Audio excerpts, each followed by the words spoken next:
making disciples, transforming lives. Saudara, hari ini saya akan sampaikan firman Tuhan dengan judul atau tema khotbah menantikan janji Tuhan. Dan di tiap khotbah saya sampaikan tema yang berbeda-beda, namun itu relate satu sama lain. Saudara, di ibadah pertama saya sampaikan firman Tuhan dengan judul berpegang kepada janji Tuhan.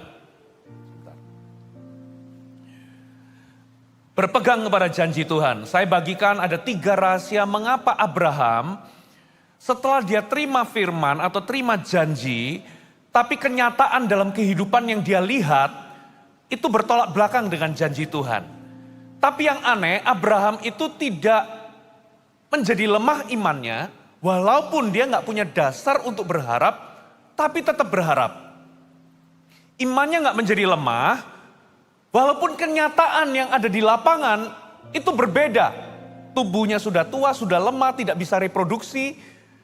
Dan bahkan istrinya, Sarah itu sudah menopause, rahimnya sudah tertutup. Jadi kenyataan di lapangan itu bertolak belakang dengan janji Tuhan. Bahwa dia akan menjadi bapa banyak bangsa. Biasanya kebanyakan orang Kristen imannya menjadi lemah ketika dia mendapati kenyataan bertolak belakang dengan janji Tuhan. Tapi Abraham ini bukannya menjadi lemah, dikatakan dia terhadap janji Tuhan itu enggak menjadi ragu karena ketidakpercayaan atau bimbang karena ketidakpercayaan, malah imannya itu diperkuat. Bahkan dengan penuh keyakinan dia percaya bahwa Allah sanggup melakukan apa yang dia janjikan. Kok bisa ya? Ya, janji Tuhan itu enggak digenapi, malah keadaan bertolak belakang tapi imannya tidak menjadi lemah. Saya bagikan ada 3 poin yang kita bisa lakukan, terapkan dalam kehidupan kita supaya ketika kita menghadapi kenyataan yang bertolak belakang dengan janji Tuhan, kita tidak menjadi lemah. Di ibadah kedua saya sampaikan tema bertumbuh dalam segala hal. Ada banyak orang, saudara, ketika janji Tuhan nggak digenapi atau belum digenapi, doanya belum dijawab, mereka berkata kepada Tuhan, kapan aku menunggu Tuhan. Sedangkan dari sisi Tuhan, loh bukan kamu yang menunggu aku, kata Tuhan, tapi aku yang menunggumu. Saya curiga, ada banyak janji Tuhan yang belum digenapi dalam kehidupan kita, itu karena Tuhan menunggu kita. Ada banyak hal yang belum digenapi dalam hidup kita, karena apa? Karena kita di mata Tuhan belum siap. Kita perlu fokus untuk bertumbuh secara rohani. Saya bagikan ada 3 area. Area apakah kita perlu bertumbuh. Supaya kita fokusnya bukan kapan Tuhan. Kalau Anda fokus bertumbuh dalam 3 area tersebut, saya percaya once Anda ready, janji Tuhan itu akan digenapi. Anda bisa dengarkan nanti di YouTube. Di ibadah yang ketiga, berdoa dengan penuh kuasa. Habakuk itu berdoa, tapi seakan-akan Tuhan gak mendengar. Dia berseru penindasan, tapi Tuhan gak tolong. Dia bertanya, why? Apakah Anda pernah mengalami pengalaman yang salah?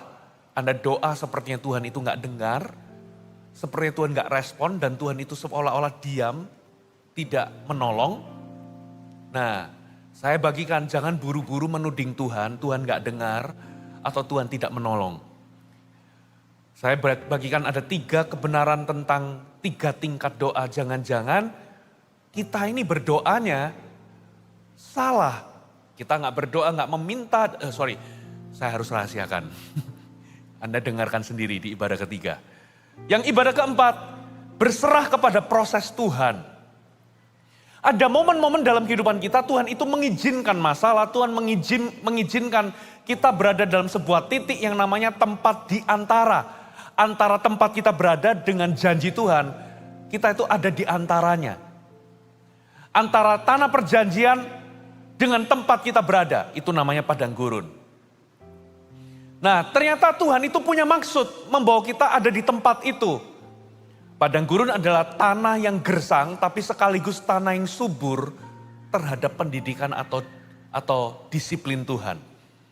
Nah, banyak kali kita fokusnya salah. Kita kepengen cepet ke tanah perjanjian, kepingin cepet rencana Tuhan digenapi atau janji Tuhan digenapi dalam hidup kita. Sementara yang Tuhan mau adalah kita lulus ujian dalam didikan Tuhan. Once kita lulus, masalah kita akan kelar dengan sendirinya. Kita kepengen cepet-cepet keluar dari masalah, tapi kita tidak menangkap pelajaran atau didikan Tuhan. Anda bisa dengarkan di ibadah keempat. Nah, di ibadah kelima ini yang terakhir, saudara, saya memberikan judul beristirahat di dalam hadirat Tuhan. Atau lebih tepatnya beristirahat di dalam Tuhan. Mari kita buka sama-sama, kita baca di Mazmur pasal yang ke-46. Kita akan baca dari ayat 1 sampai 12, tapi kita akan baca perlahan-lahan ayat per ayat, lalu saya akan jelaskan. Judulnya Allah, Kota Benteng Kita. Untuk pemimpin biduan dari Bani Korah dengan lagu Alamot, nyanyian. Allah itu bagi kita tempat perlindungan dan kekuatan. Sebagai penolong dalam kesesakan sangat terbukti. Sebab itu kita tidak akan takut. Sekalipun bumi berubah, sekalipun gunung-gunung goncang di dalam laut, sekalipun ribut dan berbuih airnya, sekalipun gunung-gunung goyang oleh geloranya. Selah. Saudara, kalau Anda baca dari ayat 1 sampai 12, di situ ada 3 kata selah. Kalau Anda bawa Alkitab buku, Anda bisa coret 3 kata selah itu lingkari. Nanti saya akan bahas di situ. Disitulah kita beristirahat. Nah, sekarang kita masuk ke bagian pertama. Ayat 1 sampai 4 ditutup dengan kata selah. Nah, Bapak Ibu, ketika kita ini mengalami yang namanya persoalan atau badai atau goncangan, saudara dan saya atau siapapun itu akan berpegang kepada sesuatu. Atau akan bersandar kepada sesuatu. Kepada apa kita bersandar, kepada apa kita berpegang ketika terjadi goncangan atau badai dalam kehidupan kita, itu menunjukkan apa yang sebenarnya kita percayai. Ketika badai tiba, contohnya lah seperti masa-masa pandemi yang sudah kita lewati bersama. Di dalam persoalan, di dalam pandemi, di dalam kesulitan, itu ada yang namanya ketidakpastian. Ada yang namanya perubahan. Ada yang namanya hal-hal yang tidak kita bisa kontrol. Nah, 3 hal ini ketika kita dalam kesulitan, goncangan, dalam masalah, atau kita ini ada dalam sebuah tempat di mana kita menunggu jawaban doa tapi kok nggak kunjung tiba. Menunggu janji Tuhan digenapi tapi kok nggak kunjung tiba, apalagi kalau kondisi di lapangan bertolak belakang dengan apa yang kita harapkan. Penuh dengan ketidakpastian, betul nggak? Penuh dengan perubahan. Penuh dengan hal-hal yang kita ini nggak bisa kontrol. Nah, di titik itu, saudara, itu menyebabkan kita ini menjadi takut, menjadi cemas, menjadi khawatir. Katakan takut, cemas, dan khawatir. Nah, tidak sedikit akhirnya banyak orang menjadi lelah, berbeban berat. Makanya Yesus itu mengundang siapapun yang lelah, berbeban berat, lelah secara emosional, punya beban emosi yang begitu tinggi. Karena apa? Karena dia kerja keras terus. Kerja kerasnya apa? Dia mikir, dia khawatir, dia cemas, dia takut. Itu namanya di dalamnya itu bergejolak, bekerja. Makanya orang itu sekalipun dia bengong, duduk-duduk sendiri, tapi kalau dia khawatir, dia stres, dia cemas, dia akan lelah. Pernah nggak saudara lihat ada orang bengong, kerjaannya nggak banyak, tapi lelah, capek, berbeban berat. Sebetulnya orang itu bekerja keras di dalam hatinya. Bergejolak, khawatir, overthinking, ketakutan. Saudara. Nah, akibatnya apa saudara? Banyak orang lelah, cemas, khawatir. Nah, kembali lagi. Ketika saudara ada dalam goncangan, Anda akan berpegang kepada sesuatu. Pertanyaannya, what is your refuge?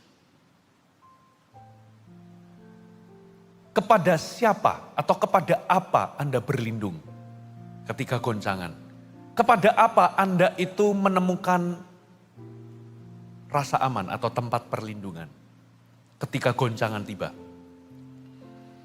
Apa sumber security saudara? Apa sumber rasa aman Anda?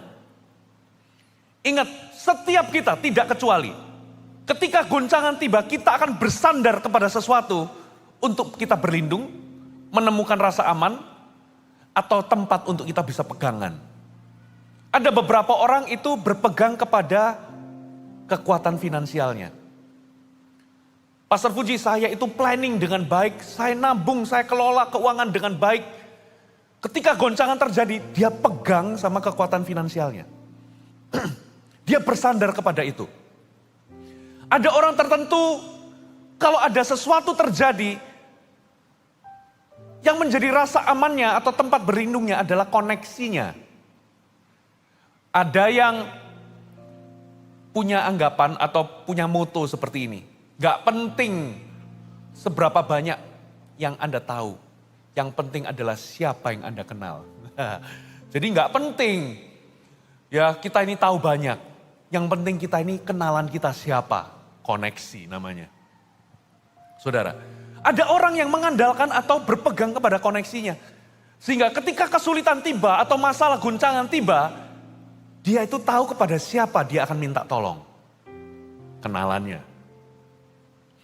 Ada orang yang bersandar kepada kepandaiannya. Ada orang itu memang pintar kerja, saudara. Ya, ada orang itu punya agility di dalam pekerjaan, lincah. Kalau kerja itu, kalau cari duit itu pintar. Ada orang itu pegang sama kepandaiannya dalam bekerja. Jadi kalau aku ini ada apa-apa, oh tenang, aku itu pintar bisnis. Aku akan survive. Ada orang yang bersandar kepada keluarganya. Berpegang kepada keluarganya, teman-temannya. Ketika ada orang yang sakit, ada orang yang berpegang kepada apa? Dokter. Jangan salah loh, kalau saya sakit, saya ke dokter saudara. Saya nggak anti dokter. Tapi ada bedanya antara Anda berpegang kepada Tuhan, menjadikan Tuhan itu sumber kesembuhan Anda atau penyembuhmu, dengan Anda berpegang kepada dokter sebagai penyembuh. Beda. Kalau Anda melihat Tuhan itu sebagai sumber penyembuh, dokter itu hanyalah alat. Tapi beda kalau Anda jadikan dokter itu sumber, Anda berpegang kepada dokter. Saudara, itu jelas berbeda. Makanya saya nggak katakan, kita nggak anti dokter, kita butuh dokter. Mereka adalah alat Tuhan. Sampai hari ini saya juga butuh dokter. Kalau ada apa-apa ya saya pasti ke dokter. Ada orang tertentu, saudara, ketika masa sulit tiba, dia bersandar kepada apa? Kepada pekerjaannya sebagai penyedia atau kepada Tuhan sebagai penyedia. Intinya, setiap kita, ketika kita berada dalam guncangan, kita pasti akan bersandar kepada sesuatu. Entahkah itu Tuhan atau sesuatu yang lain. Ya. Dan kepada apa kita bersandar, berpegangan, itu sebetulnya menunjukkan apa yang sebenarnya kita percayai. Nah, pertanyaannya, what is your refuge? Di manakah rasa aman Anda? Nah, Pemazmur 46 ini, ya, dari Bani Korah, Mazmur ini mengingatkan kita bahwa yang harusnya menjadi tempat perlindungan kita itu bukan uang, kenalan, manusia, teman, keluarga, kepandaian, kecakapan kita, tapi yang harusnya menjadi tempat perlindungan kita adalah Tuhan. Katakan amin. dikatakan begini, Allah itu bagi kita tempat perlindungan dan kekuatan. Ada amin? Sebagai penolong dalam kesesakan sangat terbukti. Dengan kata lain saudara, semua yang tadi disebutkan itu nggak boleh jadi our refuge. Karena apa? Karena itu semuanya bisa hilang dalam sekejap. Hanya satu yang kekal, yang tidak bisa hilang dan tidak tergoncangkan, yaitu Tuhan. Saudara, dunia kita ini bisa terjungkir balik dalam sekejap loh. Apa yang selama ini kita bersandar itu bisa hilang dalam sekejap. Itulah sebabnya pemazmur itu mengingatkan kita yang seharusnya menjadi tempat kita berpegang itu adalah Tuhan, bukan bank account kita, bukan pekerjaan kita, bukan keadaan kita. Kadang-kala orang itu bersandar sama keadaannya. Paling enggak keadaanku enggak lebih buruk daripada orang di sebelahku. Jadi aku menaruh rasa aman dari keadaanku ini. Gitu ya. Bukan yang lain-lain, tapi Tuhan. Terjemahan bahasa Inggrisnya versi NIV dikatakan, God is our refuge and strength. Nah, jadi poin yang pertama, catat baik-baik. Bagaimana kita ini bisa beristirahat? Kita ini seringkali cemas, khawatir, kerja keras, makanya kita ini lelah. Beban emosinya itu berat banget. Kita ini capek. Ketika kita alami badai, masalah, atau bahkan doa yang belum terjawab, janji yang belum digenapi, di masa-masa menantikan janji Tuhan itu penuh dengan ketidakpastian, penuh dengan uncertainty, penuh dengan perubahan, penuh dengan hal-hal yang kita nggak bisa kontrol. Di tengah masa menanti itu, banyak orang stres, cemas, takut, khawatir, capek, kerja keras. Nah, di mana kita beristirahat? Yang pertama, catat baik-baik. Kita beristirahat di dalam karakter atau pribadi Tuhan. Ada amin? Kenapa orang stres, capek, cemas, takut, khawatir? Karena mereka lupa bahwa God is our refuge and strength. Tuhan itu bagi kita tempat perlindungan dan kekuatan. Tuhan bagi kita, artinya apa? God is our, dia itu milik kita. Dan dia adalah tempat perlindungan dan kekuatan. Dan yang luar biasa, sebagai apa saudara? Dikatakan apa? Sebagai penolong dalam kesesakan sangat terbukti. Saya tunjukkan versi NIV-nya. Versi NIV dikatakan, God is our refuge and strength, an ever-present help in trouble. Ini mantap loh saudara. Tahu nggak apa artinya ever-present help in trouble? Ever-present itu dia selalu ada atau dia akan selalu hadir, siap untuk menolong kapanpun kita membutuhkan dia. Dia selalu ada, dia selalu hadir untuk menolong kapanpun kita membutuhkan pertolongan. Katakan kapanpun. Itu namanya ever present. Itulah pribadi atau karakter Allah. Saudara, kita ini menjadi khawatir, kita menjadi cemas karena apa? Karena kita sering mendefinisikan Tuhan atau menafsirkan Tuhan dari keadaan yang kita hadapi. Jadi kalau keadaan itu nggak baik, kita mendefinisikan atau menafsirkan Tuhan itu dari keadaan kita. Itulah sebabnya Anda goyang. Anda bergejolak di dalam hati. Tapi kalau saudara menafsirkan keadaan saudara dari karakter Allah, maka apa yang Alkitab akan tergenapi. Sebab itu ayat 2 dikatakan apa? Kita tidak takut. Ada amin. Kalau kita menafsirkan keadaan kita dari siapa Allah kita atau karakter Allah kita, ini yang terjadi. Ayat yang ketiga. Sebab itu kita tidak akan takut sekalipun bumi berubah. Sekalipun gunung-gunung guncang di dalam laut. Sekalipun ribut dan berbuih airnya, sekalipun gunung-gunung goyang oleh geloranya, kita tidak akan takut, kita nggak akan khawatir, cemas. Sekalipun goncang gempa bumi berbuih-buih, dikatakan kita ini akan rest inside. Katakan rest inside. Kenapa? Kenapa rest? Karena kita ini mendefinisikan keadaan kita dari karakter atau pribadi Allah. Saudara, disinilah kita menemukan istirahat, yaitu karakter pribadi Allah. Dia itu, Mazmur itu ngomong begini, dia adalah ever present help. Waduh, ayat ini memberikan kekuatan loh. Ever present itu kapanpun kita membutuhkan Tuhan, kapanpun kita membutuhkan pertolongan, dia selalu hadir. Wow, dalam terjemahan Indonesia, penolong yang sangat terbukti dalam kesesakan. Tapi terjemahan bahasa Inggrisnya, ever present help in trouble.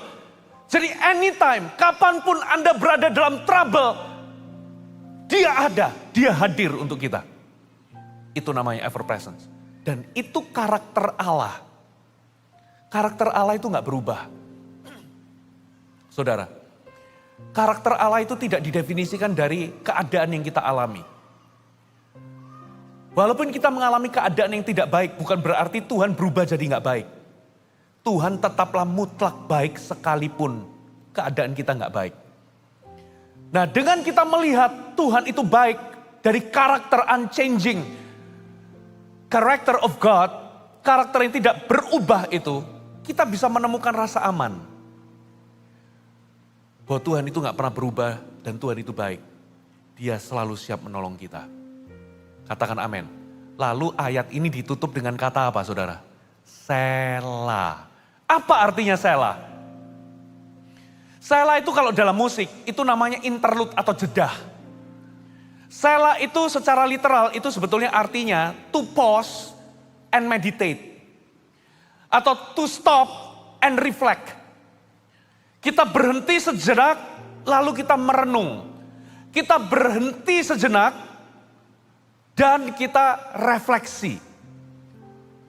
Jadi makna rohani dari selah itu artinya rest atau istirahat. Nah, jadi sebetulnya ketika kita ini mengalami situasi doa kita belum dijawab, keadaan kita ini bertolak belakang dengan janji Tuhan, atau bertubi-tubi persoalan mungkin yang ada di hadapan kita atau kita alami. Ketika kita mengalami hal itu, yang kita butuhkan adalah the moment of selah. Kita beristirahat, katakan amin. Makanya ayat ini ditutup dengan selah. Beristirahat dalam apa? Yang pertama, dalam karakter Tuhan atau siapa dia. Nah, di dalam moment of selah itu terjadi perubahan fokus. Kalau yang pertama fokus kepada keadaan, kepada situasi, kepada diri sendiri. Kali ini di dalam moment of selah, fokusnya berubah kepada pribadi Allah. An ever present help in troubles.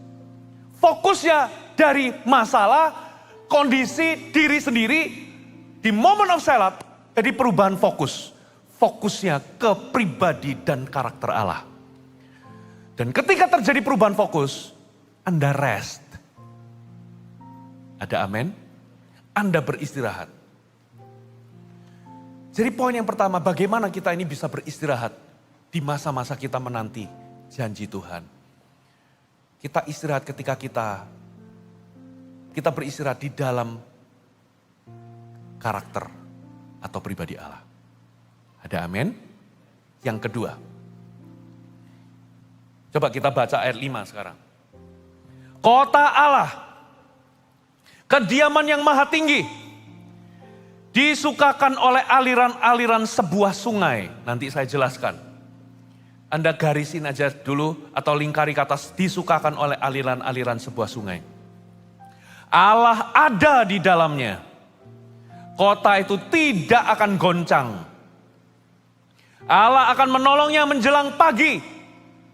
Bangsa-bangsa ribut, kerajaan-kerajaan goncang, ia memperdengarkan suaranya dan bumi pun hancur. Tuhan semesta alam menyertai kita. Kota benteng kita ialah Allah Yakub. Ditutup dengan apa? Selah. Rest di situ. Pause and meditate. Stop and reflect. Di situ di Selah itu terjadi perubahan fokus. Perubahan fokus apa? Penjelasannya ada di ayat 5 sampai 8. Nah, apa maksudnya ayat 5? Tiba-tiba bunyi kota Allah kediaman yang maha tinggi disukakan oleh aliran-aliran sebuah sungai. Allah ada di dalamnya, kota itu gak akan goncang, Allah akan menolongnya menjelang pagi. Saudara, ayat ini ternyata berbicara tentang sebuah kejadian di 1 Raja-Raja 19. Saudara, 2 Raja-Raja 19. Di mana pada waktu itu adalah kota Yerusalem dikepung oleh kerajaan Asyur. Dan yang menjadi raja itu Sanherib. Kalau Anda baca kisahnya 2 Raja-Raja 18 dan 19. Itu mencekam, menakutkan bagi Yerusalem. Karena apa? Karena Sanherib ini, kerajaan Asyur ini, Assyrian ini, kirim utusan sambil ngomong begini. Saya ringkas ya, kata-katanya saya ringkas. Kamu mau bersandar kepada siapa? Mau berharap pada siapa? Kepada Mesir. Mesir aja kita kalahkan. Kamu gak tahu. Saya coba ini ya, saya coba tadi capture ayat-ayatnya. Mana arah para Hamat negeri, di mana para Allah negeri Hamat dan Arpad? Mana para Allah negeri Sefarwaim, Hena, Iwa? Apakah mereka telah melepaskan Samaria dari tanganku? Waduh, sombong banget saudara. Sebentar, saya cari ayatnya dulu.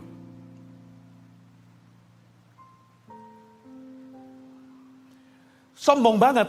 Lalu, siapakah di antara semua Allah negeri-negeri yang telah melepaskan negeri mereka dari tanganku? Sehingga Tuhan sanggup melepaskan Yerusalem dari tanganku. Bahkan utusannya itu berani ngomong begini. Janganlah dengarkan Hizkia. Sebab ia membujuk kamu dengan mengatakan Tuhan akan melepaskan kita. Yahweh melepaskan kita. Dengan kata lain, utusannya ngomong gini, jangan mau dibujuk sama rajamu yang berkata Tuhan atau Yahweh akan melepaskan kita. Coba cek Allah-Allah negeri-negeri itu. Siapa yang sanggup melawan aku? Jadi, saudara sudah dikepung dengan ratusan ribu pasukan. Yerusalem itu sebetulnya keadaannya mencekam. Saudara. Tapi Alkitab ngomong begini, kota Allah yang maha tinggi dialiri oleh atau disukakan oleh aliran-aliran sungai. Tuhan ada di dalamnya. Jadi seharusnya ini tuh ayatnya ini aneh bunyinya. Harusnya bunyinya kota Allah yang maha tinggi, kondisinya mencekam, menakutkan, horor. Tapi kok malah dikatakan disukakan oleh aliran-aliran sungai. Nah, di sini letaknya, saudara. Ya harusnya keadaannya mencekam karena ini lagi dikepung, saudara. Dan apa yang terjadi kalau Anda baca di 2 Raja-Raja 19. Tuhan kirim Yesaya. Karena apa? Raja Hizkia itu berteriak kepada Tuhan dan Tuhan menjawab melalui Yesaya. Dengan kata lain, aku akan meluputkan Yerusalem. Jangan dengarkan kata-kata itu. Lalu dikasih janji Tuhan dan apa yang terjadi? Besok paginya 185.000 dari pasukan Assyrian jadi bangkai di pagi-pagi hari. Karena apa? Tuhan kirim malaikat membantai mereka semua. Makanya dikatakan Allah ada di kota itu. Allah akan menolongnya menjelang pagi. Tiba-tiba 185.000 itu bukan jumlah sedikit loh. Tiba-tiba mati dibantai malaikat. Nah, lalu ditutup dengan kata-kata ini. Tuhan semesta alam menyertai kita. Kota benteng kita ialah Allah Yakub. Selah. Apa maksudnya? Saudara, ini yang namanya aliran-aliran sungai, disukakan oleh aliran sungai itu bicara tentang sukacita dalam hati atau damai sejahtera dalam hati. Damai sejahtera Tuhan itu beda dengan dunia. Damai sejahtera Tuhan itu bisa ada atau present di tengah badai. Tapi kalau dunia, kalau badai reda semuanya baik-baik baru ada damai. Itu dunia, bedanya dengan damai sejahtera atau sukacita sorga. Sukacitanya Tuhan itu adalah ketika masalah masih menderu, sukacita Allah bisa mengalir dalam diri kita. Damai sejahtera bisa mengalir dalam hati kita. Tapi kalau dunia beda. Kalau hidupmu itu baik-baik saja, kamu punya duit banyak, bisa liburan kemana-mana, baru damai dan sukacita bisa hadir. Nah, tapi kalau kamu dalam badai, dalam persoalan, jangan harapkan sukacita. Nah, itu dunia. Makanya damai sejahteranya Tuhan sama sukacitanya Tuhan beda. Itu kota lagi dikepung, mencekam, horor, ketakutan semua. Mereka udah cemas. Pagi-pagi mereka bakal bisa hidup atau enggak. Sementara banyak anak-anak orang tua ketakutan anaknya nasibnya gimana. Karena apa? Sudah dikepung. Tiba-tiba Tuhan ngomong. Sekalipun kondisinya dikepung, tapi ada aliran sungai yang menyukakan hati mereka. Dan Allah ada di tengah mereka. Apa maksudnya ada di dalam kota mereka, di dalamnya. Gini loh. Damai sejahtera Allah atau sukacita Allah itu adalah akibat atau hasil dari hadirat Allah yang tinggal di dalam kita. Ada amin? Makanya poin yang kedua, sela dari poin yang kedua adalah ini. Kita hanya bisa beristirahat ketika kita ini berubah fokus kita kepada hadirat Allah. Kita menemukan sukacita dan damai sejahtera itu dari hadiratnya yang tinggal dalam diri kita. Ada amin? Nah, makanya Alkitab itu ngomong, ya, coba kita buka ya. Satu ayat. Filipi 4 ayat 4 sampai ayat yang ke-7. Filipi 4 ayat 4 sampai 7. Anda masih bersama dengan saya. Amin. Semangat semua? Yes. Bersukacitalah senantiasa dalam Tuhan. Sekali lagi kukatakan bersukacitalah. Hendaklah kebaikan hatimu diketahui semua orang Tuhan sudah dekat. Nah, ayat 6. Janganlah hendaknya kamu khawatir tentang apapun juga. Tapi nyatakanlah dalam segala hal keinginanmu kepada Allah dalam doa dan permohonan. Dengan ucapan syukur. Lalu ayat 7, ketika Anda mengutarakan semua dalam doa dan permohonan, ketika Anda berdoa maksudnya, dan mengucap syukur atau memuji Tuhan, damai sejahtera Allah yang melampaui segala akal akan memelihara hati dan pikiranmu dalam Kristus. Rest, itu artinya sela, itu artinya rest, terjadi perubahan fokus.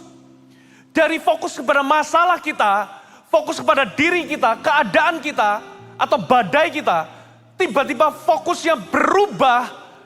Ketika kita rest, itu kita nggak lagi cemas, kita nggak lagi khawatir, kita berhenti mikir, tapi kita malah masuk dalam hadirat Tuhan, memuji Tuhan, menyembah Tuhan, dan berdoa. Dan sebagai hasil perubahan fokus itu, kita nggak lagi fokus sama masalah, tapi kita masuk dalam hadirat Tuhan. Hasilnya, damai sejahtera dan sukacita hadir walaupun badai belum berhenti. Katakan amin. So, rest yang kedua itu bicara tentang, kalau yang pertama pribadi atau karakter Allah. Yang kedua adalah hadirat Allah. Di situ Anda temukan damai sejahtera. Ketika Anda berdoa, betul-betul berdoa ya. Alkitab katakan, kuasai dirimu, jadilah tenang, supaya kamu dapat berdoa. Ya, disuruh kuasai diri, jadilah tenang supaya kamu dapat berdoa. Maksudnya apa? Ketika Anda berdoa atau menyembah Tuhan, kalau di dalam masalah, sulit nggak? Sulit. Ya, waktu Anda doa, pikiran Anda melayang-layang, khawatir sama masalah. Betul nggak? Ini gimana ini nanti? aduh bisa bangkrut ini, aduh bisa hancur ini, aduh mati aku. Jadi waktu masuk dalam hadirat Tuhan, jiwa kita ini masih bergejolak. Makanya Alkitab ngomong, kuasai dirimu, jadilah tenang, supaya kamu bisa berdoa. Jadi tenang, tetap dalam hadirat Tuhan, fokus, pelan-pelan, tenangkan, teduhkan pikiran, fokus sama Tuhan. Dan itu mungkin butuh beberapa menit. Gak usah ada masalah, Anda waktu doa pertama kali masuk dalam kamar dan berdoa, pikiran Anda, aduh ini dandangnya sudah diangkat belum, kalau ibu-ibu gitu ya. Emailnya sudah dicek belum, anakku ini pintunya udah dikunci belum, anakku, jadi besok apa yang perlu aku siapkan. Jadi pikiran kita mengembara kemana-mana. Makanya doa kita gak sampai di titik masuk dalam hadirat Tuhan. Why? Gak fokus. Makanya Alkitab katakan, kuasai dirimu, jadilah tenang, supaya kamu dapat berdoa. Jadi tetap berdoa. Berdoalah, memuji Tuhan sampai benar-benar Anda fokus sama Tuhan, bukan lagi sama masalah. Dan di titik itu, saudara akan mengalami yang namanya damai sejahtera dan sukacita mengalir dari dalam hati Anda. Itu adalah hasil dari hadirat Allah yang ada dalam diri Anda. Katakan amin. Nah, ketika itu mengalir, saudara berhenti overthinking. Saudara akan berhenti khawatir. Dan Anda mengalami apa? Rest inside. Ada amin, saudara? Jadi yang pertama, Anda perlu lihat, fokus sama karakter atau pribadi Allah. Dia adalah ever present help in trouble. Yang kedua, yang kedua adalah beristirahatlah dalam hadirat Tuhan. Masuk dalam hadirat Tuhan. Jangan lagi overthinking, khawatir, tapi fokus menyembah, mengucap syukur. Masuk dalam hadirat Tuhan. Yang ketiga, sorry. Tadi kelupaan. Ayat 8 ini ditutup dengan kata-kata apa? Tuhan semesta alam menyertai kita. Katakan Tuhan semesta alam menyertai kita. Ini bicara tentang apa? Hadirat dan penyertaan Tuhan. Fokus sama pertama hadirat Tuhan, rest yang kedua ini, tapi plus penyertaan Tuhan. Maksudnya gimana? Kata Tuhan semesta alam itu dalam terjemahan bahasa aslinya itu pakai kata Yahweh Sebaot. Katakan Yahweh Sebaot. Atau dalam bahasa Inggrisnya adalah the Lord of Hosts. Ternyata kata Yahweh Sebaot ini artinya, Sebaot itu artinya a mass of persons atau armies organized for war. Atau sekumpulan massa tentara yang besar terorganisir untuk perang. Jadi the Lord of Hosts itu bukan Tuhan, bukan cuman sekedar artinya begini. Tuhan yang dikelilingi oleh para malaikat yang jumlahnya itu miliaran, lalu disembah oleh malaikat itu. Bukan cuman itu artinya. The Lord of Hosts itu artinya Tuhan yang memimpin seluruh bala tentara sorgawi, itu miliaran jumlahnya nggak terhitung. Yang terorganisasi siap untuk perang. Itu seperti kayak gini loh. Presiden Rusia ngumpulin massa lalu dia ngomong ura, nah itu loh. Saudara, siap untuk perang. Nah, the Lord of Hosts inilah, Tuhan semesta alam inilah, Yahweh Sebaot inilah yang menyertai kita. No wonder 185.000 pasukan itu dibantai oleh pasukan malaikat. Langsung jadi bangkai semua pagi-paginya. Ini salah yang kedua. Anda rest pada hadirat Tuhan, dalam hadirat Tuhan dan penyertaannya. Yang menyertai kita adalah Tuhan yang memimpin, mengorganisir bala tentara sorgawi yang siap untuk perang. Inilah yang dilihat oleh siapa? Elia. Sementara bujangnya panik. Elia atau Elisa? Elia ya. Kita sudah dikepung. Elianya santai-santai, rest inside. Yang satu khawatir, cemas karena dikepung. Elia berdoa, Tuhan tolong buka matanya. Ternyata yang menyertai Elia adalah the Lord of Hosts. Tuhan Yahweh Sebaot. Tuhan yang mengorganisir bala tentara sorgawi yang terorganisasi prepared for war, untuk perang. Makanya kenapa kok Elia santai-santai? Karena apa? Dia rest pada penyertaan Tuhan. Amin. Yang ketiga, coba kita baca ayat selanjutnya. Ayat 9. Pergilah, pandanglah pekerjaan Tuhan yang mengadakan pemusnahan di bumi, yang menghentikan peperangan sampai ke ujung bumi, yang mematahkan busur panah, menumpulkan tombak, membakar kereta-kereta perang dengan api. Diamlah dan ketahuilah bahwa akulah Allah. Be still and know that I am God. Aku ditinggikan di antara bangsa-bangsa, ditinggikan di bumi.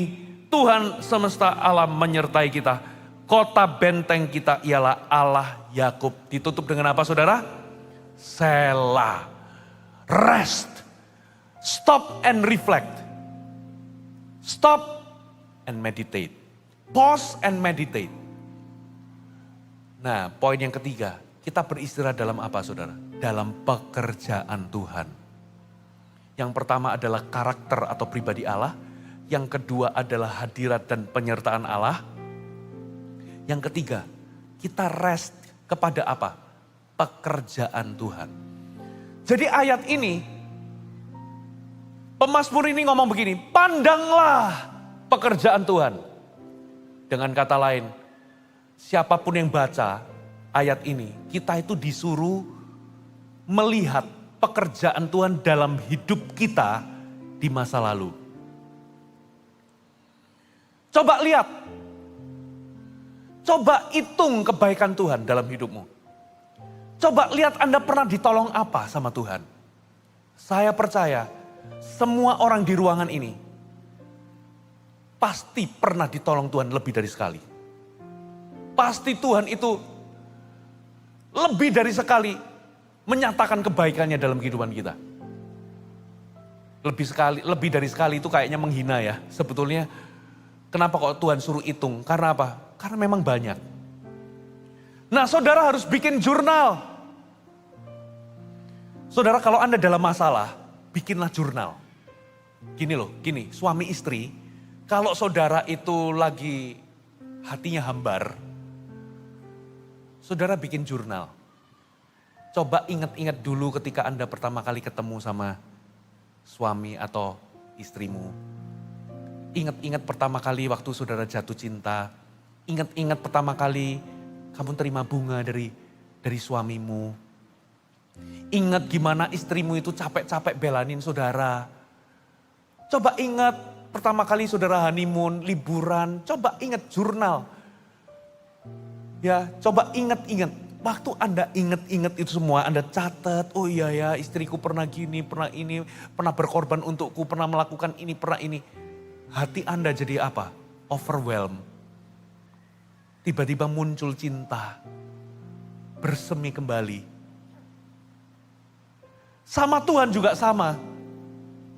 Kalau hatimu tawar, hambar, gak ada iman, bikin jurnal. Ingat-ingat pertama kali saudara dijamah Tuhan. Saya masih ingat, saya dulu itu suka kebut-kebutan waktu muda. Saya itu hancurkan 3 sepeda motor. Berkali-kali saya itu mau mati. Masuk di bawahnya trailer. Tiba-tiba muter-muter di jalan, itu jalan dulu itu jalan Tanjung Sari itu banyak trailer, banyak mobil berat.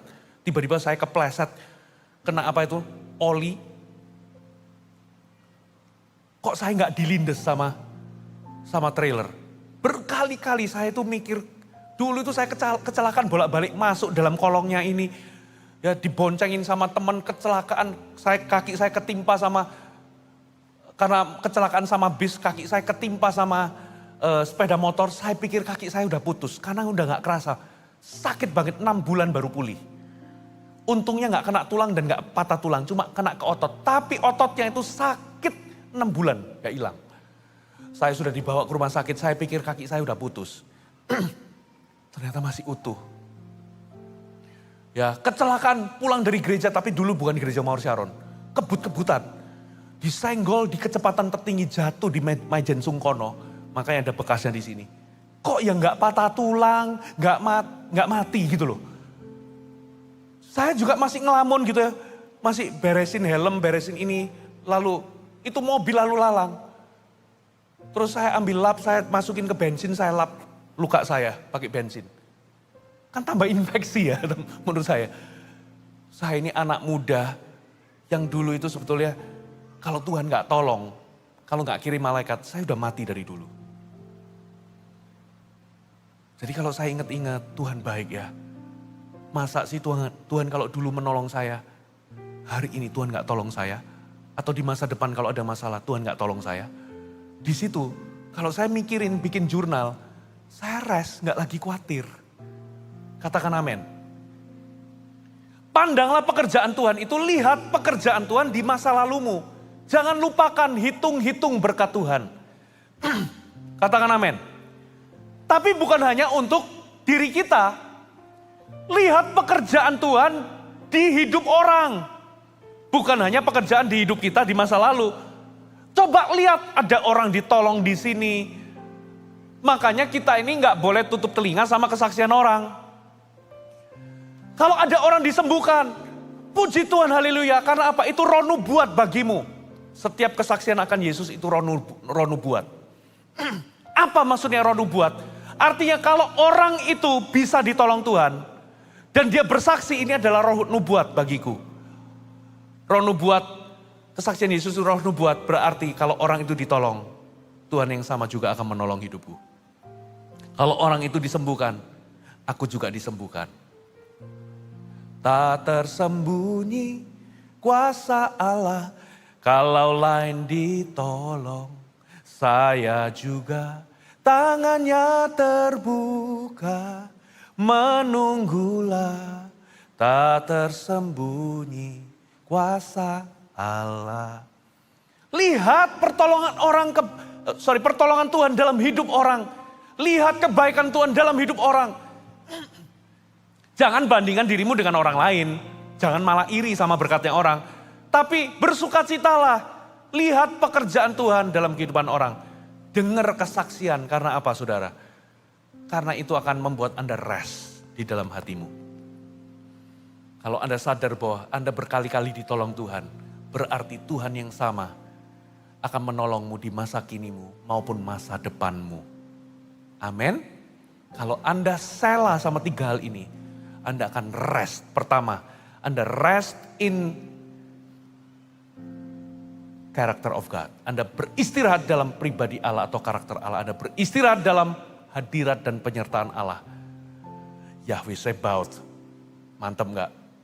Yang ketiga, Anda beristirahat dalam pekerjaan Tuhan. Hai, terima kasih sudah bergabung bersama kami, Gereja Mawar Sharon, Jabodetabek. Sebagai gereja Tuhan, adalah kerinduan bagi kami untuk melihat Anda terus bertumbuh di dalam pengenalan akan Tuhan dan mengalami perubahan hidup. Maka dari itu, bergabunglah bersama komunitas kecil kami, Connect Group. Dapatkan informasi lebih lanjut pada kolom deskripsi kami. Last but not least, don't forget to subscribe dan bagikan video ini kepada orang yang Anda kasihi. Thank you for joining us and see you next time.